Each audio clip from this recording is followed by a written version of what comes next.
हरियाणा भारत में स्वागत है आपका। मैं हूं आपके साथ कुलदीप सिंह पठानिया। हरियाणा भारत की खबरों को विस्तार से जानेंगे, लेकिन उससे पहले नजरें इस वक्त की अहम सुर्खियों पर। प्रदेश में कृषि कानून के विरोध के बीच सीएम मनोहर लाल ने किसानों से की अपील, कहा विपक्ष के झांसे में ना आए किसान। सीएम मनोहर लाल खट्टर ने चंडीगढ़ में विकास कार्यों को लेकर की बैठक। प्रदेश में सभी सिविल कार्यों की होगी ई टेंडरिंग। प्रदेश में 1 फरवरी के बाद खुलेंगे 6 से 8वीं क्लास के स्कूल। कोरोना की धीमी रफ्तार के बाद सरकार ने लिया फैसला। रिंग रोड पर ट्रैक्टर रैली निकालने पर अड़े किसान, पुलिस नहीं मानी बात। केएमपी एक्सप्रेस वे पर छोटी रैली निकालने का दिया ऑप्शन। पूर्व सांसद अवतार भड़ाना ने सरकार को दी चेतावनी, कहा कानून वापस नहीं हुए तो 26 जनवरी को मुख्यमंत्री को नहीं फहराने देंगे झंडा।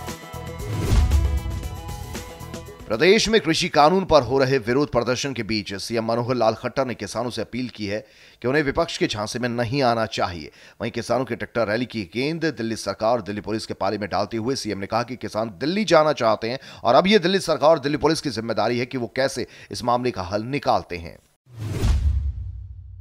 देखिए, क्योंकि अब ये जो कि दिल्ली सरकार का मुख्य ये विषय है, क्योंकि दिल्ली के अंदर एंटर करने की इनकी जिद है, तो मुझे लगता है कि दिल्ली सरकार, दिल्ली पुलिस और किसानों के प्रतिनिधि मिल करके बैठ के कोई ना कोई रास्ता निकालेंगे। आज भी अभी बातचीत चल रही है, तो इसलिए कोई रास्ता निकलेगा। सीएम मनोहर लाल खट्टर ने चंडीगढ़ में विकास कार्यों को लेकर अधिकारियों, इंजीनियर्स और ठेकेदारों के साथ बैठक की। बैठक के बाद सीएम ने जानकारी दी कि अब सभी सिविल कार्यों की ई टेंडरिंग की जाएगी। साथ ही आईटी आधारित तकनीकी मूल्यांकन और कार्यों का आवंटन भी ऑनलाइन किया जाएगा। इसके अलावा ठेकेदार जो जानकारी सरकार को देते हैं उसको भी अब मैनुअल की बजाय ईएमबी में तब्दील किया जाएगा। इनकी जो बिल्स हैं उनको पास करने का काम, उसका भी टाइम बाउंड कर दिया है, और इनके जो पेमेंट्स हैं वो भी जो बिल पास होने के 30 दिन के अंदर इनको पेमेंट्स होंगी। 30 दिन के बाद अगर पेमेंट लेट होती है तो 10% का इंटरेस्ट भी इनको दिया जाएगा।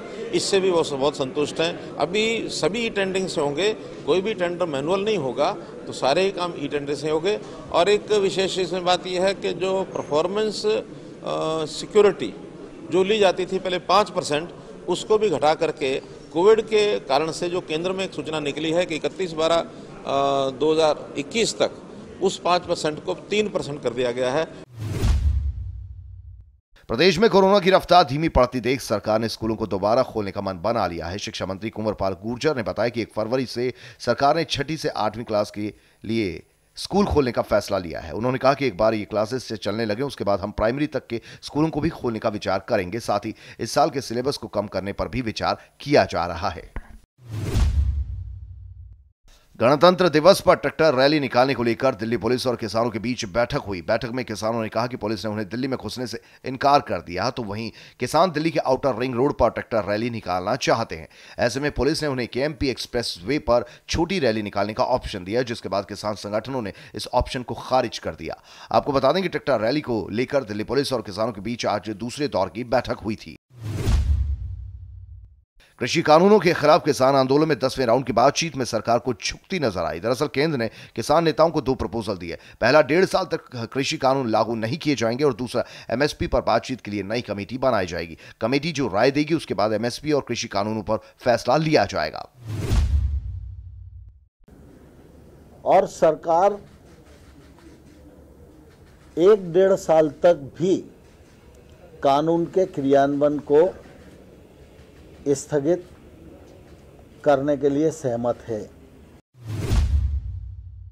कृषि कानूनों के विरोध में चल रहे प्रदर्शनों के बीच पूर्व सांसद अवतार भड़ाना ने सरकार को चेतावनी दी है। भड़ाना ने कहा है कि जल्द ही ये कानून वापस नहीं लिए गए तो 26 जनवरी को हरियाणा के मुख्यमंत्री से लेकर मंत्रियों तक को झंडा नहीं फहराने देंगे। वहीं पत्रकार वार्ता के दौरान किसानों की दुर्दशा पर चर्चा करते हुए अचानक अवतार सिंह भावुक होकर रो पड़े और कहा कि हम न्याय चाहते हैं और अपनी जमीन बचाना चाहते हैं। हम न्याय मांग रहे हैं, कुछ नहीं मांग रहे। हम अपनी जमीन बचाना चाहते हैं, अपनी जमीन बचाना चाहते हैं। हमारी जमीन को और हमारी जमीन को ललकारे नहीं, ये प्रतिनिधि सोच लें, वो हमने बनाए हैं। कैथल में कांग्रेस की नेता रीना वाल्मीकि ने कृषि कानून को लेकर सरकार पर हमला किया। उन्होंने कहा कि किसान आंदोलन है, पेट भरने के लिए हर आदमी को किसान की जरूरत है। वहीं प्रधानमंत्री पर तंज कसते हुए कहा कि जिस प्रकार से वो अपने ऊपर खर्चा कर रहे हैं उससे वो प्रधानमंत्री कम ड्रेस एम्बेसडर ज्यादा दिखाई देते हैं। हमें इस आंदोलन को मिलकर लड़ना है और 26 तारीख को पूरे देश से लोग लाल किले पर झंडा फहराएंगे। मोदी जी जो अपने ऊपर इतना पैसा लगाते हैं वो भारत के प्रधानमंत्री कम लगते हैं। हर दिन जो ड्रेस कोड उनका बदलता रहता है वो ड्रेस के एम्बेसडर ज़्यादा लगते हैं। यमुनानगर की एंटी नारकोटिक सेल की टीम ने भारी मात्रा में बैन हुई दवाइयों का जखीरा पकड़ा। ये कार्रवाई पुलिस अधीक्षक कमलदीप गोयल के निर्देशों पर की गई। एंटी नारकोटिक्स सेल्स के इंचार्ज महावीर सिंह ने बताया कि उनकी टीम को सूचना मिली थी कि एक युवक प्रतिबंधित दवाइयां लेकर आजाद नगर में घूम रहा है, जिसके बाद ये कार्रवाई की गई। फिलहाल आरोपियों के खिलाफ केस दर्ज कर कोर्ट में पेश किया गया, जहां से उन्हें रिमांड पर भेज दिया गया।